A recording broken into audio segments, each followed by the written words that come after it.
Palabra que es fundamental e importante al venir a la iglesia, que nos vayamos con esa palabra sembrada en nuestros corazones para el diario vivir que tenemos como cristianos, porque es fundamental tener su palabra en nuestros corazones. Así que les voy a pedir que ahí donde están, por favor, busquen el libro de Daniel.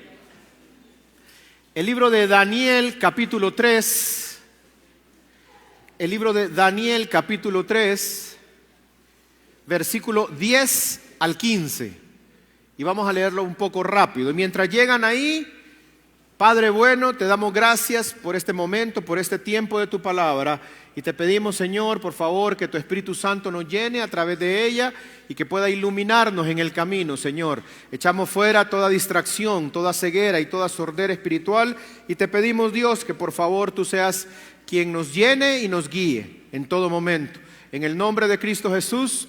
Amén y amén. Diga conmigo, yo escucho la palabra, recibo la palabra y vivo la palabra. Muy bien. ¿Lo tenemos ahí en la pantalla? ¿No? Vamos a leer Daniel capítulo... ¿Cuántos trajeron Biblia? A ver, levánteme la mano los que trajeron Biblia. Mire.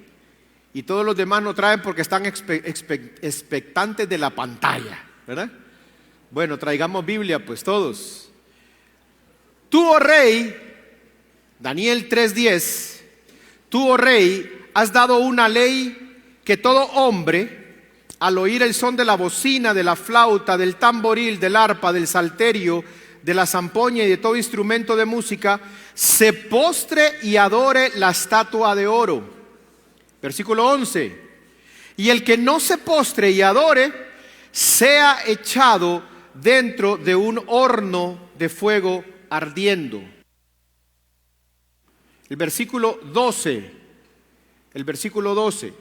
Hay unos varones judíos, los cuales pusiste sobre los negocios de la provincia de Babilonia. Sadrac, Mesac, ¿y qué dice? Estos varones, oh rey, no te han respetado, no adoran tus dioses, ni adoran la estatua de oro que has levantado. Versículo 13.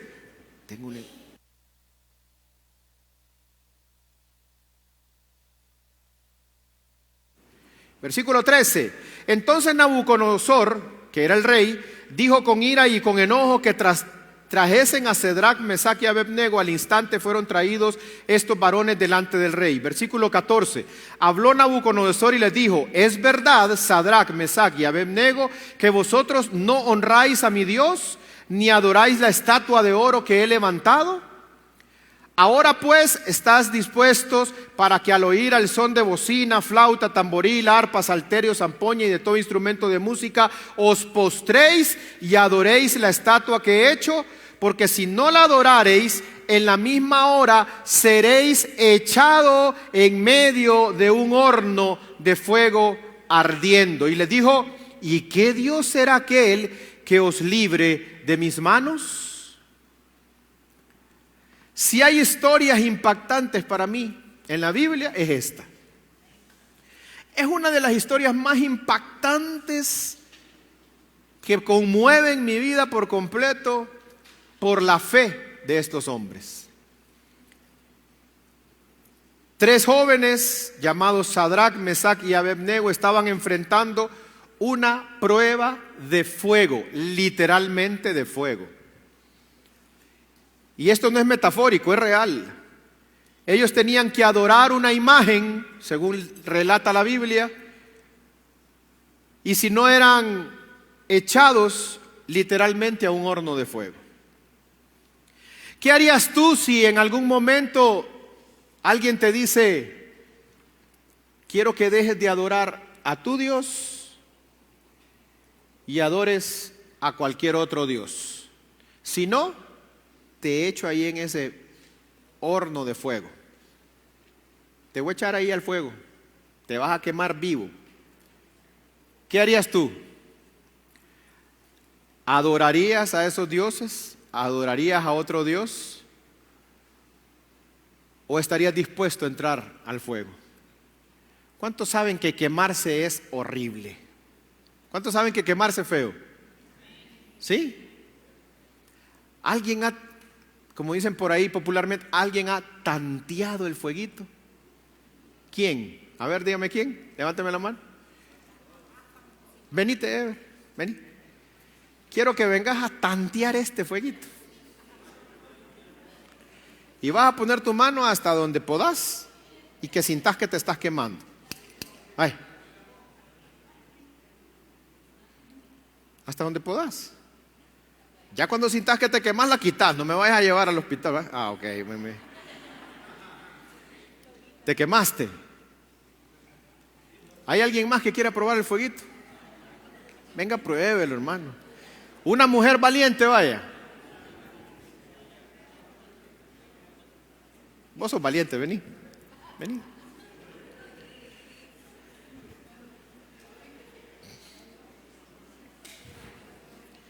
Claudia es valiente.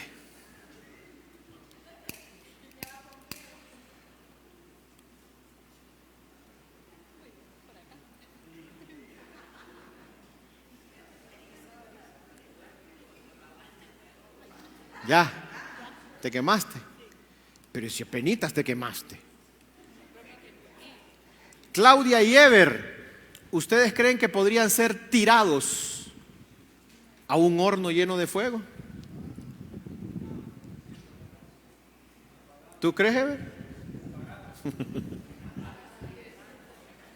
Si nosotros no podemos soportar esta llamita, se apaga por el ventilador, ¿no? Si nosotros no podemos aguantar esta llamita, ¿cuántos ven la llamita? No podemos soportar esta llamita, esta pequeñita llamita. ¿Se imaginan ustedes un horno gigante? Según los estudiosos de la Biblia era como un cuarto casi de 5 por 5, ¿verdad, Joel? Por ahí andaba la cosa. Como algo como de un 5 por 5 eran los hornos de esa época. Imagínense ustedes que entran como a su cuarto, nada más que entran a su cuarto lleno de fuego. Ahí. A eso se enfrentaban estos jóvenes. Y es algo que nos va a dejar una gran lección en esta mañana. Porque yo quiero que conozcamos quiénes eran estos tres jóvenes. Y quiero que vayamos a Daniel capítulo 1, versículo 3. Daniel 1, versículo 3. Y dijo el rey a Aspenaz. ¿Quién era Aspenaz? Jefe de sus eunucos, que trajese de los hijos de Israel, del linaje real de los príncipes. Escucha bien. El rey estaba pidiendo del linaje real de sus príncipes, muchachos en quien no hubiese tacha alguna, de buen parecer, enseñados en toda sabiduría, sabios en ciencia y de buen entendimiento, e idóneos para estar en el palacio del rey, y que les enseñase las letras y las lenguas de los caldeos. Versículo 5. Y le señaló el rey ración para cada día de la provisión de la comida del rey y del vino que él bebía, y que los criase 3 años, para que a fin de ellos se presentasen delante del rey. Entre ellos estaban, escucha bien, Daniel, Ananías, Misael y Azarías, de los hijos de Judá. Y el versículo 7 dice: a estos el jefe de los eunucos puso nombres. Ahí está. A estos el jefe de los eunucos puso nombre. Puso a Daniel, ¿cómo? Belsasar. A Ananías, Sadrac. A Misael, Mesac. Y a Azarías, Abed-nego. Ahí están los 3 de los que estamos hablando, ¿verdad que sí? Ellos eran jóvenes judíos. Sus nombres reales eran Ananías, Misael y Azarías. Pero Nabucodonosor, símbolo del enemigo hoy en día, cambió sus nombres por Sadrac, Mesac y Abed-nego. Es muy interesante notar esto, que los nombres hebreos de estos 3 jóvenes tenían un significado impactante. El significado de estos tres muchachos era Ananías. Ananías significa Dios es piadoso. Diga conmigo, Dios es piadoso. Este Ananías, su significado de su nombre era Dios es piedad, es piadoso. Misael, su nombre significa ¿quién como Dios? ¿Quién como Dios? Y Azarías significa Jehová ha ayudado. Escucha bien qué nombres más espectaculares. Imagínate que tú te llames Jehová te ha ayudado. Yo le puse a mi último hijo Mateo. Y le puse Mateo porque significa regalo de Dios. Y para los que ya me conocen saben que es un regalo de Dios. Porque yo ya estoy de papá abuelo en la segunda vuelta. Pero el rey Nabucodonosor lo primero que hizo fue tratar de cambiar con los nombres sus personalidades. Así que Ananías, que significa Dios es piadoso, le puso Sadrac. Y Sadrac significa siervo de Sin. Y Sin es el dios de la luna. ¿Estás escuchando? A Misael, que significa ¿quién es como Dios?, le puso Mesac. Y Mesac significa ¿quién como Aku? No como Goku, no. Como Aku. Si su nombre original significaba ¿quién como Dios?, nuestro Dios, Jehová, entonces este hombre, rey, impío, osó ponerle Mesac, que significa ¿quién como Aku? Y Aku era el dios pagano de Babilonia. Y al tercero, Azarías, que significa Jehová ha ayudado, le puso Abed-nego, y Abed-nego significa siervo de Nebo, y es el dios principal de los babilonios. Si reflexionamos, hermanos, un poco, podemos darnos cuenta que este Nabucodonosor, tipo de Satanás, tipo del enemigo, siempre quiere cambiar nuestros nombres cuando venimos a Cristo. Cuando tú vienes a Cristo, Él quiere cambiar nuestros nombres, Él quiere cambiar tu personalidad, y lo hará por medio de la presión del mundo, por medio de la presión de los amigos, por medio de la presión de las tentaciones de todos los días. ¿Cuántos enfrentan tentaciones todos los días? Todos tenemos tentaciones, todos tenemos problemas, todos tenemos dificultades, todos enfrentamos pruebas en la vida. Pero Él no quiere, el enemigo no quiere que tú seas llamado como Dios te llama. Porque Dios te llama a tú bendecido. ¿Cuántos lo creen? Dios a sus hijos los llama bendecidos. Pero el enemigo quiere llamarnos empobrecidos, maldecidos. Así quiere cambiarle el nombre, así quiere cambiarte a ti y a mí el nombre del enemigo en nuestra vida diaria. El enemigo no quiere que seamos llamados hombres y mujeres de fe, sino que quiere hombres y mujeres de miseria, de duda y de incertidumbre. El enemigo no quiere que te llamen joven en victoria. ¿Cuántos jóvenes hay aquí? No. Perdieron porque todos somos jóvenes. Cuando a mí me preguntan ¿y cuántos jóvenes? Yo levanto la mano y amén. ¿Cuántos jóvenes hay aquí? Ahora sí, ¿verdad? Pues él no quiere, el enemigo no quiere que te llamen joven en victoria. El enemigo quiere que te llamen un joven fracasado. El enemigo no quiere que te llamen esposa. Escucha bien con tus dos oídos. El enemigo no quiere que te llamen esposa. El enemigo quiere que te llamen amante. El enemigo no quiere que te llamen princesa, sino que el enemigo quiere que te llamen usada. Por eso Dios quiere que te cuides, jovencita, hasta que llegues a la boda, a tu altar, a casarte. Ni un amén de las hipotas aquí. Yo esperaba que me dijeran un amén. Ya no puedo decir como antes, que yo decía un amén que me mueva el pelo, ya no.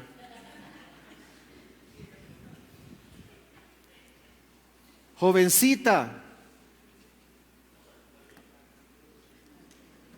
el enemigo no quiere que te llamen servidor, como mis dos doulos que están ahí, tremendos, jóvenes, doulos. El enemigo no quiere que te llamen doulos, siervos de Dios, no. El enemigo quiere que te llamen siervo o esclavo, pero del vicio, del pecado. Ese es el trabajo del enemigo. El enemigo quiere todos los días tenerte bajo el fuego de él, y por medio de la influencia de todos, amigos, vecinos, familiares, quiere cambiarte el nombre. Quiere cambiarte el nombre de amigo de Dios y quiere ponerte el nombre de enemigo de Dios, de amigo del mundo.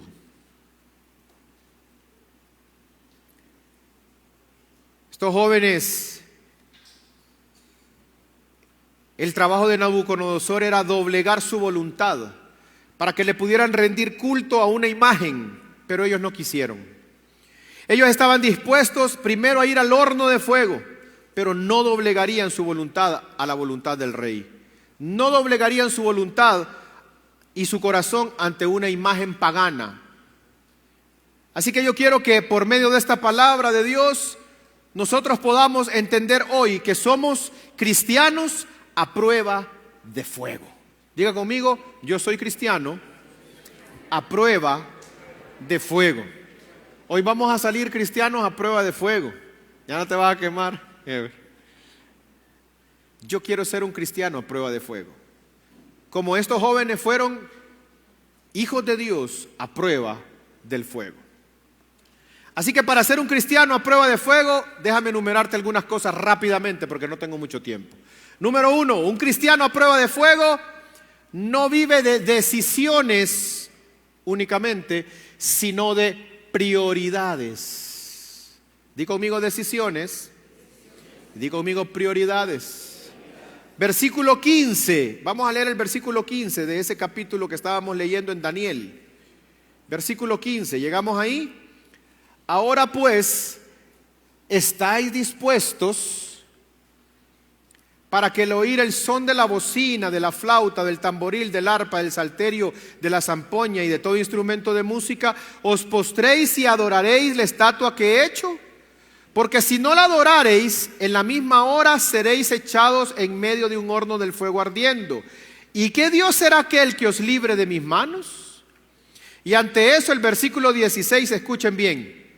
Dice, Sadrac, Mesac y Abed-nego respondieron al rey. Escucha lo que respondieron.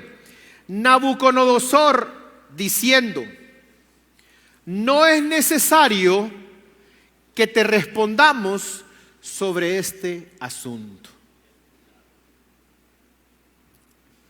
¿Cuántos entienden esa respuesta de estos muchachos al rey?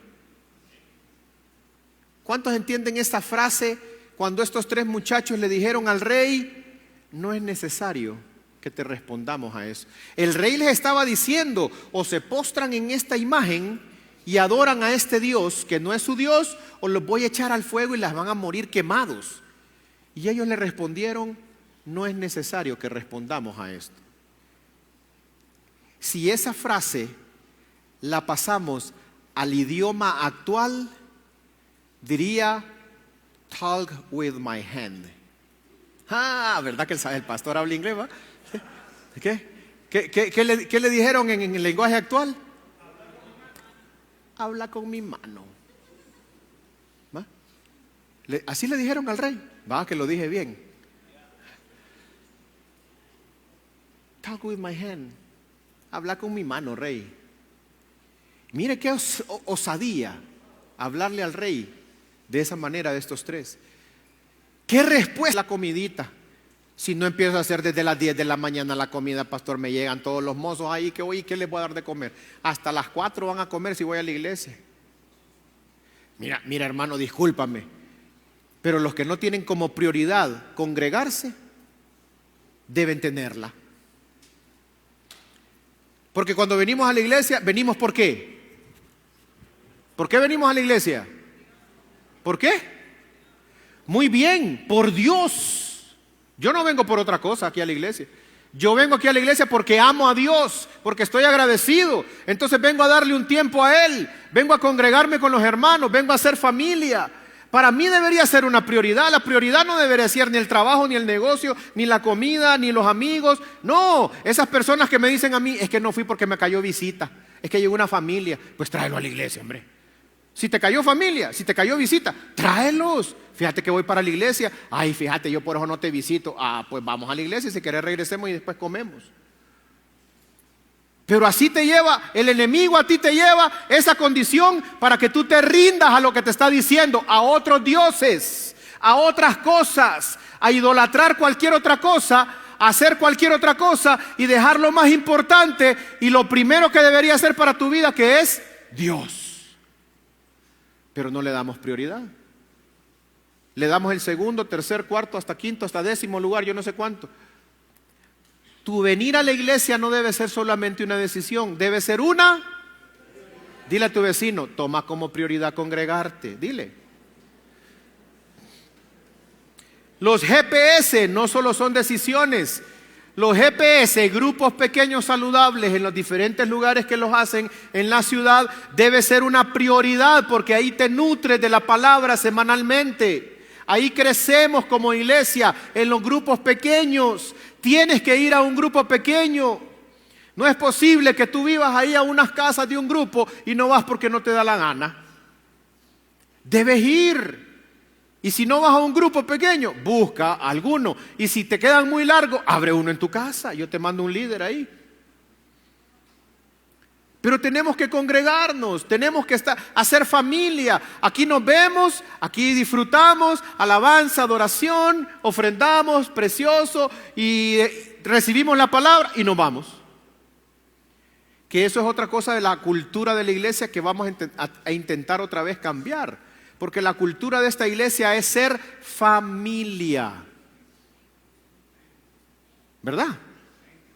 Es ser familia. Y cuando nosotros vamos a la casa de un familiar, ¿vamos a qué? ¿A qué vamos cuando vamos a la casa de un familiar? ¿A cómo me dijiste? Esa es la palabra correcta, Vanessa, gracias.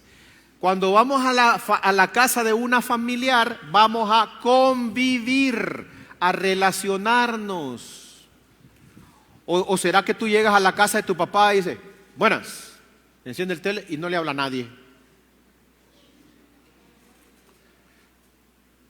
Tienes que convivir, tienes que platicar, tienen que contarse cosas. Entonces aquí en la iglesia, por eso tenemos un espacio ahí atrás de una cocina industrial. Y los grupos que son anfitriones y otros hermanos se dedican a hacer comida ahí atrás. Para que cuando termine la reunión, tú puedas salir, comprarte algo, disfrutar en familia, sentarte por ahí, platicar con los hermanos, disfrutar. Pero sales hecho un cohete. Solo decimos amén y ya vas por allá por el carro. No te vemos, pero quédate. Ahí van a ver unos videos sobre cultura del reino, sobre cultura de la iglesia pronto. Ya tenemos a alguien trabajando ahí en eso, muy bien. Un experto en esas cosas. Pero ¿sabes qué? Vamos a tener horario de los buses, de salida.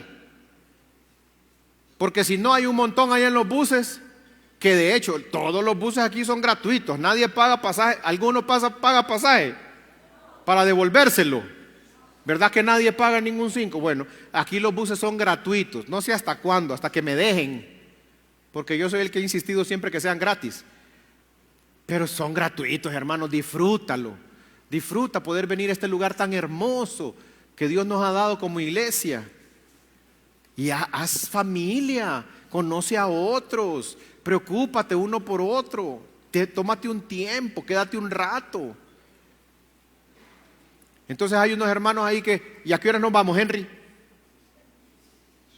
¿Dónde está Henry? Ya se fue Henry. ¡Qué barbaridad! Llámame a Henry, Karina. Llámame a Henry, Karina. Dile a Henry que supervise después de la reunión a los choferes. Para los que no conocían a Henry, ahí va a aparecer por esa familia. Servir a Dios. Servir a Dios no es solamente una decisión, servir a Dios es una prioridad. Diezmar no es una decisión solamente, es una prioridad para que seamos bendecidos. Amar al prójimo no es una solamente decisión, amar al prójimo es una prioridad. Diga conmigo, un cristiano a prueba de fuego.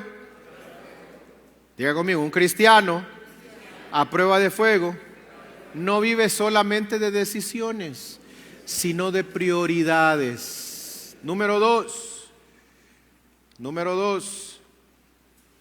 un cristiano a prueba de fuego es una persona de fe firme. El versículo de Daniel 3:17, he aquí nuestro Dios, a quien servimos, puede librarnos del horno de fuego ardiendo, y de tu mano, oh rey, nos librará. Mira estos tres muchachos, le dijeron al rey, ¿sabes qué? Si quieres meternos, pues, ya, de una sola vez. ¿Qué tanta casaca la tuya? Amenazame, ay, échame al fuego. Si de todas maneras a mí Dios me va a librar. Bienvenido, hermano Henry, que Dios me lo bendiga. Un aplauso para el hermano Henry, por favor. Quiero que todos te conozcan, que la iglesia te conozca, nuestro líder de logística en la iglesia. Él maneja nuestros buses, gracias por lo que haces. Muy bien, puedes tomar asiento. Bienvenido. Henry, estas cosas yo no las hago, hermano, lo hago con Henry porque Henry y yo somos amigos desde niños. Y somos muy, muy cercanos. Bueno, los jóvenes le dijeron, bueno, méteme ahí, si de todas maneras me metas o no me metas, yo tengo un Dios que me va a librar de todo. Eso es fe. ¿Cuántos de nosotros somos cristianos a prueba de fuego? Cristianos que sabemos que estamos en una prueba, pero confiamos que Dios nos va a librar. ¿O somos de los cristianos llorones? De los cristianos que estamos en la media de la prueba y solo pasamos, ay, es que yo en la prueba, yo aquí estoy en la prueba, pastor. ¿Cómo estás? Ay, pastor, en medio de la prueba. En medio de la prueba, gózate, confía, ten fe. En medio del fuego, confía que Dios te va a sacar de ahí, Dios te va a librar. Jamás te va a dar Dios o va a permitir el Señor que tú tengas una prueba que no puedas pasar. Nunca, la Biblia lo dice, que Dios no va a permitir que nosotros tengamos alguna prueba que no podamos soportarla, dice la Biblia, sino que con la prueba también nos dará la salida. Y entonces, ¿cuál es el miedo? Y entonces, ¿cuál es el miedo al fuego? Estamos miedosos de que entrar en una prueba y entrar en una dificultad. Uy, a mí no me gustaría que me pasara eso. Ay, ¿y por qué no? Uy, lo que pasó a ese hermano es terrible. Yo no quisiera pasar por eso. Sí, no quisiera, pero el hermano que está pasando por eso, que tiene fe, está pasando por el fuego no lo va a quemar, sino que lo va a pulir. Y cuando salga de ahí, va a ser 10 veces mejor. ¿Por qué no? Estos tres jóvenes nos están enseñando aquí en la palabra que nosotros, los hijos de Dios, los cristianos de hoy en día, tenemos que estar seguros de que Dios nos va a ayudar en toda circunstancia. No importa lo que pase, no importa lo que venga, Él nos va a librar de la mano del rey, de la mano del enemigo. Sabe perfectamente que aunque todos nos abandonen, el Señor nunca nos dará la espalda. Isaías 49:15. Isaías 49:15, mira qué lindo este versículo. ¿Se olvidará la mujer de lo que dio a luz? ¿Hay alguna mamá aquí que se olvide de lo que dio a luz? A ver, mamás, levánteme la mano, ¿cuántas se pueden olvidar? Ninguna. ¿Cuántas nunca se van a olvidar de lo que dieron a luz? A ver, todas. Para dejar de compadecerse del hijo de su vientre. Yo conozco mamás que que los hijos están presos y ahí están todos los fines de semana llevándole una burrita al hijo. Yo conozco mamás que ahí va el hijo bien bolo a la casa, les grita, los maltrata, les bota todo, les roba todo de la casa porque se andan drogando, porque andan bebiendo, andan haciendo desastre, pero ahí la mamá, ahí está. Aunque olvide ella, oigan bien, que para nosotros sería como imposible que una madre se olvide de lo que parió. Pero aunque olvide ella, dice la Biblia, aunque ella lo olvide, que es casi imposible, yo nunca, uy, qué preciosa esa palabra. Yo nunca, ¿qué? Me olvidaré de ti, dice el Señor. Yo estaría pero gozoso dándole un aplauso al Señor porque, Señor, gracias. Gracias, gracias, gracias, porque nunca te olvidarás de mí. Qué tremendo. Así que el enemigo va a tratar de derribar esta primer fortaleza tuya, que es la fe, diciéndote, si diezmas no te va a alcanzar el billete.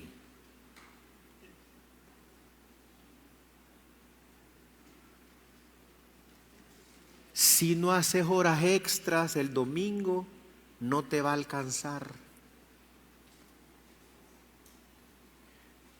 Abrí el negocio. ¿No ves qué mal te está yendo los días de semana?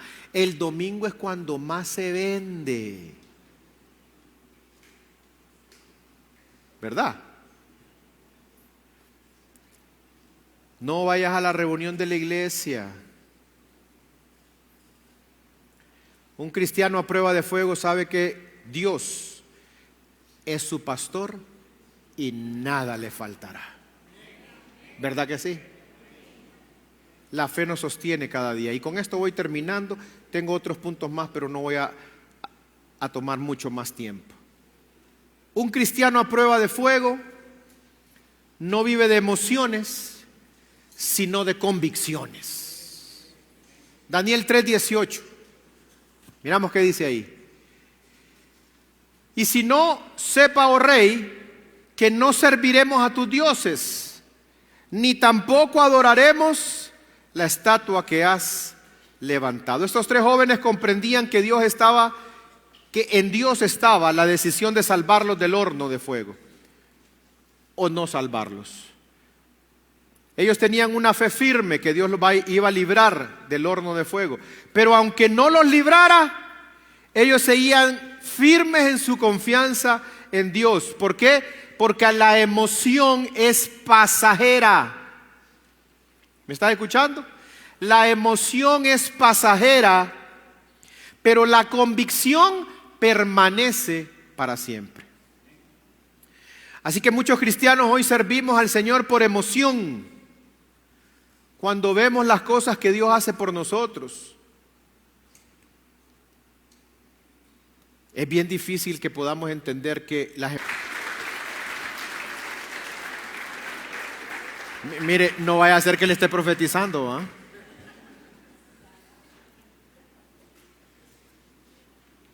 Pero necesitamos estar fundamentados en la palabra de Dios, no por emoción, sino por convicción. Si nosotros viviéramos solo por emociones, hermano, el mundo sería un caos. Un caos completo sería el mundo si viviéramos solo por emoción. Los esposos y las esposas que viven por emociones no serían esposos ni esposas.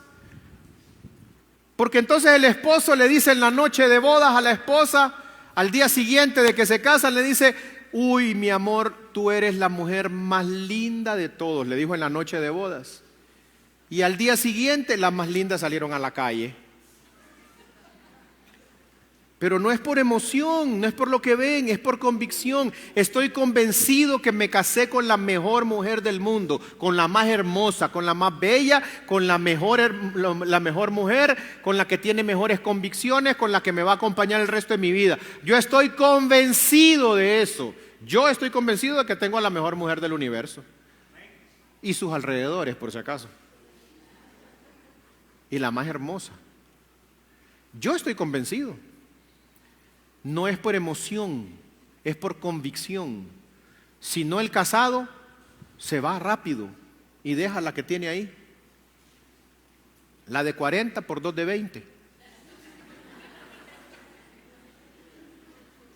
No, hermanos, es una convicción. Y tú estás aquí en la iglesia, estás en esta congregación, estás en esta familia por convicción. Tú estás en Cristo por convicción. Nada te puede mover. ¿Por qué? Servir, que estamos pendientes de ti. Y entonces, ¿por qué te vas? Tengo otro mensaje ahí, que por qué se van los que se van y se quedan los que se quedan. Otro día lo daré. Pero ¿sabes qué? Tienes que tener convicción, no emoción, porque la emoción cambia así de rápido. Pero la convicción, ¿qué? Permanece. Así que si tú quieres ser un cristiano a prueba de fuego, debes tener una convicción en tu corazón, como tenían estos 3 jóvenes que estaban convencidos que Dios los iba a sacar de la prueba y del fuego. Amén. Y por último, un cristiano a prueba de fuego es un cristiano que puede ver el poder de Dios en su vida. ¿Cuántos quieren ver el poder de Dios en su vida? Dios permitió que estos 3 jóvenes fueran echados al horno de fuego, pero no los dejó solos, Él estaba ahí con ellos. Mira Daniel capítulo 3, versículo 26. Daniel 3, 26. ¿Ya llegamos? Entonces Nabucodonosor se acercó a la puerta del horno de fuego ardiendo y dijo: Sadrac, Mesac y Abednego, siervos del Dios Altísimo, pon atención en esto, porque hasta el enemigo, hasta el rey Nabucodonosor llegó a reconocer que estos 3 jóvenes realmente eran siervos de Dios Altísimo. Yo quiero que tú entiendas que en medio de la prueba y en medio de la dificultad, todos allá afuera van a aprender a reconocer en ti que eres un hijo del Dios Altísimo Todopoderoso, que está respaldándote, que está cuidándote, que está sacándote de las pruebas y de las dificultades y que te está librando del fuego. Todos van a reconocerlo, que tú eres un hijo, una hija del Dios Altísimo. Entonces Sadrac, Mesac y Abednego salieron de en medio del fuego. Y mira esto, qué tremendo. Versículo 27. Y se juntaron los sátrapas, los gobernantes, los capitanes y los consejeros del rey, todo el mundo, para mirar a estos varones, cómo el fuego no había tenido poder alguno sobre sus cuerpos, ni aun el cabello de sus cabezas se había quemado. Sus ropas estaban ¿cómo? Intactas, y ni siquiera olor a fuego tenían. Versículo 28. Entonces Nabucodonosor dijo: bendito sea el Dios de ellos, de Sadrac, Mesac y Abednego, que envió a su ángel y libró a sus siervos que confiaron en él y que no cumplieron en el edicto del rey y entregaron sus cuerpos antes de servir y adorar a otro Dios que es su Dios. Dios permitió que los 3 jóvenes fueran echados al horno de fuego, pero no los dejó solos. Tú puedes estar en el fuego ardiente, en la prueba, en la dificultad, en el llanto, en la angustia, en el temor, pero Dios no te va a dejar solo. Dios no te va a dejar sola. Jamás vas a tener la compañía de Dios, y a sus ángeles mandará para que tu pie no tropiece en piedra. Él está contigo. Dios honra a quien le honra. Primera de Samuel 2:30 dice: por tanto, Jehová el Dios de Israel dice esto: yo había dicho que tu casa y la casa de tu padre andarían delante de mí perpetuamente, mas ahora ha dicho Jehová: nunca yo tal haga, porque yo honraré a los que me honran, y los que me desprecian serán tenidos por poco. Jehová, Dios del universo, creador del cielo y de la tierra, el omnipotente, el todopoderoso, está diciéndole a sus hijos, a los seres humanos, a quien ama y que envió a su hijo para morir en la cruz: yo te honraré, hijo. Si tú me honras a mí, yo te honraré. Óigame, Dios mío, si es que Dios nos honra.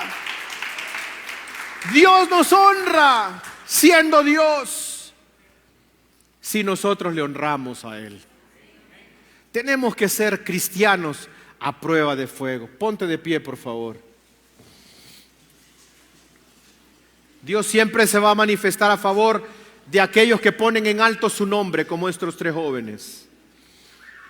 El poder, las maravillas, lo sobrenatural de nuestro Dios está disponible para quien pone a Dios primero, que lo honran con sus vidas y con sus decisiones. Hermanos, cada vez que estemos bajo fuego de los ataques del enemigo, recordémonos que no estamos solos. Recordémonos que Dios está con nosotros. ¿Quieres ser un cristiano a prueba de fuego? ¿Quieres ser un cristiano a prueba de fuego? Yo quiero ser un cristiano a prueba de fuego. Él nos cuida, nos respalda, nos honra, nos pone en lugares altos, nos exalta. No seremos diferentes después de pasar el fuego. Jamás. Porque el oro tiene más valor cuando pasa por el fuego. Y nosotros somos como el oro. Entre más fuego pasamos, más Dios nos pule y cobramos un valor mayor aún. Y mira este versículo 30 del capítulo 3 que estábamos leyendo. Póngalo ahí en la pantalla, por favor. Versículo 30. ¿Lo tienen ahí? Daniel 3:30. Daniel 3:30. Escuchen, mire cómo termina esta historia. Entonces el rey, ¿qué hizo? Engrandeció a Sadrach, a Mesach y a Abednego. Tú y yo seremos engrandecidos después de pasar la prueba de fuego. Yo no sé cuál es tu prueba de fuego hoy. No sé cuál es la prueba de fuego que estás pasando hoy en tu vida. No sé cuál estás pasando tú, pero sé cuál estoy pasando yo. Pero tengo fe, tengo convicción de que mi Redentor vive.